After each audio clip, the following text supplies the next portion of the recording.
It's getting late, man, I wanna go home. Ain't no time for debate, man, I wanna go home. My mind's in the state, man, I wanna go home. I'm feeling close. With Home in America, one of the lyrics tied into a lot of what we're discussing too was the proud boy clutching his gun is starting into the black man in touch with his son. So how and what made you think of that? That's one of my favorite and unfortunately saddest lines of the song, in my opinion. Yeah, we you know, the color of my skin alone makes me a threat. I could be doing, you know, the most docile act, and I'm more threatening to this white society than a white guy walking through Walmart with an AR, 15 on his shoulder. And with all the mass shootings that we've had, a white guy could walk through Walmart with an AR-15, and people might feel a little bit uncomfortable, but they're not calling the police. They're not going to ask them, they're not going to confront them about it. They're going to go about their business. And so it was just a profound statement to say that a black man communicating with his son, which is the dialogue that we need to have happening in our community, is more of a threat, because what's more threatening than a white guy with an AR is black unity. And that's essentially what that says in a nutshell. Black unity is more of a threat to America than, the Proud Boys and these armed, right-wing militia dudes that are training in the woods with heavy artillery. Yeah. So since you're a father, how do you talk to your daughter about this? How do you educate her while not terrifying her at the same time? We have open, honest conversations about what's going on. I've actually been having these conversations with her since she was in probably fifth, sixth grade, because I was helping her with her history homework, and we're reading this particular chapter about, I think it was American history was what she was studying or reading, and in the book, when it starts to talk about Native Americans, it talks about the settlers. It tells you all about the settlers and where, why they came and what they were there to do. And then it just kind of says, many Native Americans died during this time. That's all it says. I said, and I had to calm myself down, because I'm reading it with her, and then I stop and I'm like, yo, let me tell you what's really going on here. Like, they're saying they killed them. And I had to calm myself down, because I was about to go off the hook with it, but I wanted her to just know that they're not telling you the whole truth here in this book. They're gonna whitewash it and gloss over the fact that, yeah, many Native Americans died at the hands of those white settlers that came there. And so I broke it down to her, and I think that was probably the first real conversation that I had with her about what was going on in our society. And from that point, she's just always been conscious of it. So she would bring up stuff that happened in school and how topics would be brought up in class. And she would know right away that the teacher was leaving out a whole piece. And I said, yeah, that's not the whole thing.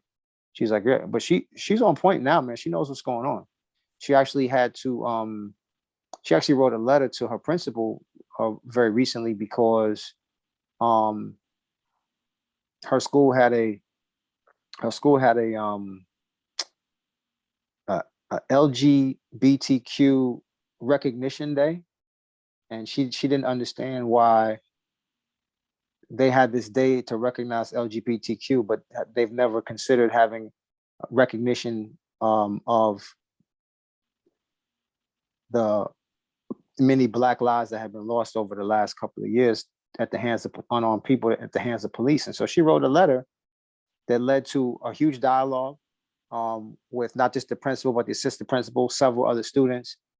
And now they're looking to maybe do some curriculum changes. She's kind of potentially at the forefront of really some changes in her school, which is a predominantly white school, in a community that had, well, that particular community where her school exists, they had Trump rallies during before the 2020 election. Like, they were out there in the parking lot with Trump flags and the whole 9 yards.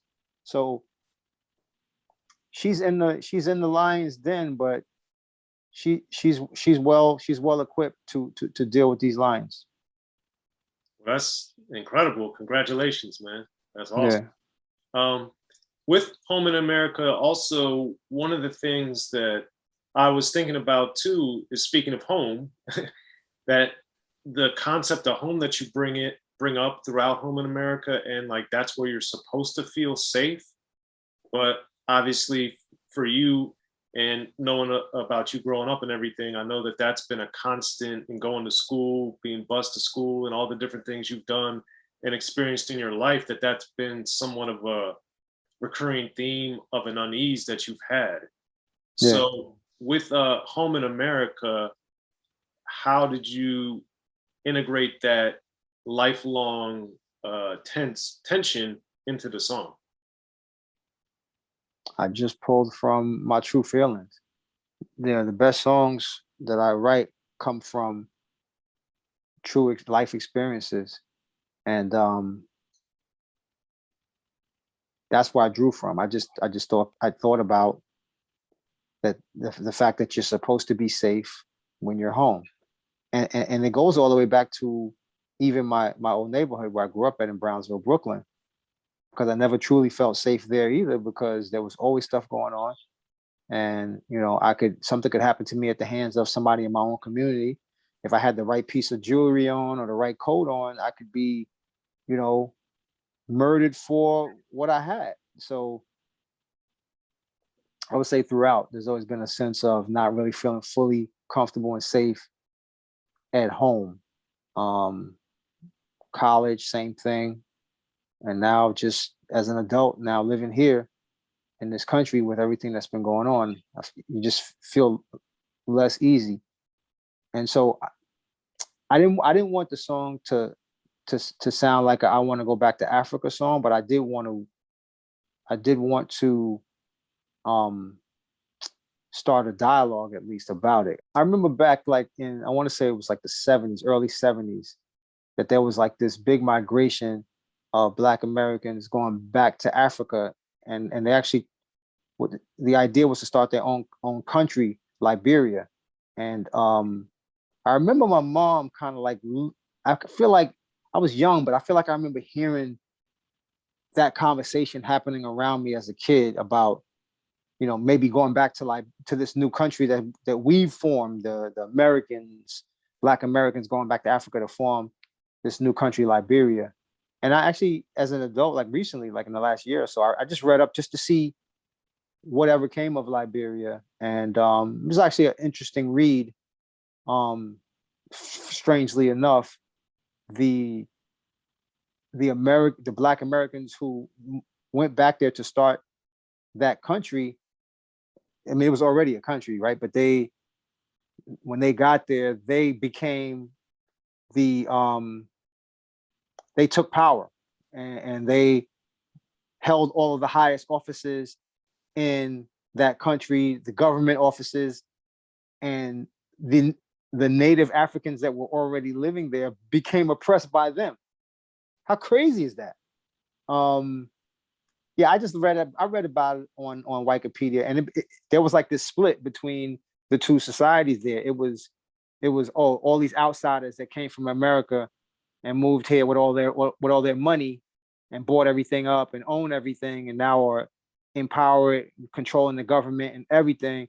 And we've been here our whole lives, and now we're kind of fighting against these people that came here. I'm like, man, is there can people just love each other and just get along and be one? Or is that a fantasy? Is that not possible? It's a very good question, because as I think about, we think about the United States, and even before it was a country, when the Europeans came, not the Vikings, the Christopher Columbus section of Europeans came. It's been at war since they stepped on North America. But then you think about, since the beginning of time, war is a constant thing in world history. It's not unique to the United States. This is just a worldwide thing through every layer of civilization and every time. So it's very disheartening. But since you it is. But since you had mentioned Brooklyn, Home in America, one of the, even though the subject matter and it's slightly different, the flow kind of reminded me of Brooklyn Battles from Take a Look Around, where it was more because of the tempo and the cadence. With Brooklyn Battles in particular, that flow on Take a Look Around was very, very different, because a lot of Take a Look Around, it's a lot more upbeat, faster, festive flow, I guess you would say. That was the Big Daddy Kane raw era when everybody was rhyming 100 miles an hour. So I was trying to keep up. So what then made you do Brooklyn Battles, which is much more slower, kind of similar to the Home in America, at least speed-wise, tempo-wise? Do you remember why you did it that way? It goes to me letting the music take me where I should go in terms of cadence. The music took me to rhyme that way. And the reason I chose that beat, as different as it was, is because it was one of the records from my mother's record collection. I found it. It was funky. It was super slow. I didn't have anything else really that slow on the album. And I brought that record to Marley's house and I was like, yo, I want to rhyme over this little piece right here. And I let him hook it up. And it's all, for me, it's always where the music takes me. Okay. I try not to walk into a blank slate with no music and just come up with a cadence. I can't come up with a cadence without the music. It doesn't work that way for me. It used to work that way before I knew how to make records. Yeah, I would write these whole verses to nothing, just write a whole verse with no real beat in mind, or maybe I would rhyme over somebody else's beat and write the rhyme to somebody else's beat. But in terms of writing my own joints, I listen to the beat, I let it I let it seep into my creative space, and then I just figure out where the words belong over this beat. And that's what I did on Brooklyn Battles. Okay. And then thematically, even though the beats are very different from the song I'm about to reference, it really also made me think of A Walk Through the Valley, which I think is one of my favorite songs of yours that I don't think gets discussed a lot. And one of the things that's always struck me about that song is back then, how you were referencing the black hoodie, the blue hoodie, and how that was a thread in menacing. And of course, with Trayvon Martin tragically losing his life, at least partially because of that, allegedly. That is also been a consistent thing since, the early 90s and 93 when you put out that Slaughterhouse album. So, and that song, Walk Through the Valley, you also are talking about it could happen to me anywhere, anytime, any place, which made me think of Home in America, where not really feeling home. So it's that constant threat. So taking it back to A Walk Through the Valley, what was happening to you, or what were you seeing in 92, 93, 91 when you were working on Slaughterhouse that made you craft that song? Well, Walk Through the Valley was inspired by Gil Scott-Heron, who would do a lot of poetry over beats, over music. And that's what Walk Through the Valley is. It's really just a poem that I wrote. And it just dealing with, the tension living in the neighborhood that I was living in. And just knowing that at any moment, crossing paths with the wrong dude in my neighborhood could be a fatal mistake. And so always just walking on eggshells and on alert to every single person that walks past me, and feeling threatened by other people in my neighborhood that look just like me, which I just couldn't come to grips with the fact that in those times, early 90s, late 80s, young black people going into a white neighborhood, an Italian neighborhood, an Irish neighborhood, weren't safe. They would be chased out. potentially beaten. The fact that I couldn't be safe in those neighborhoods, but then come back to my own neighborhood, still can't feel safe. I had a problem with that, and so that's why I wrote that song, was because, so where the hell can I be safe then? Like, I can't go out to Bay Ridge or Bensonhurst as a young Black kid, 18 years old, and be safe. But then I come back to my neighborhood and dudes are following me from the train station and I'm still in danger. And so where's my safe haven? And that's the thing that made me think about Home in America, because Walk Through the Valley, you're saying there's no place to hide. And Home in America, you don't feel safe at home. So it's like, you can't go anywhere. Even no place to live, no place to go. And that's kind of the sad state of affairs that we're still in. Be sure to check out the History of Gangster Rap by Soren Baker. He's official. History of Gangster Rap features exclusive interviews with Ice-T, Snoop Dogg, MC Ren, the D.O.C, and dozens of others. The History of Gangster Rap, a definitive look at how Los Angeles changed rap forever. In Los Angeles, the streets definitely set the tone of the hip-hop music. At 19, I got a $50,000 car. My whole angle always was, I'll be street, but I will always tell you the horrors that go along with this life. There will be penalties and casualties for just wearing the wrong color in somebody's neighborhood. And once gangster rap made it from the streets to the TV, the genre exploded. With Fab 5 on Yo MTV Raps with NWA. Yo MTV, it just catapulted us from being local heroes to national gangbang rappers. The History of Gangster Rap discusses it all from 1980 up till today. It's always gonna be shit happening in the streets. You know what I mean? So it's always gonna be something to talk about. The History of Gangster Rap in stores now.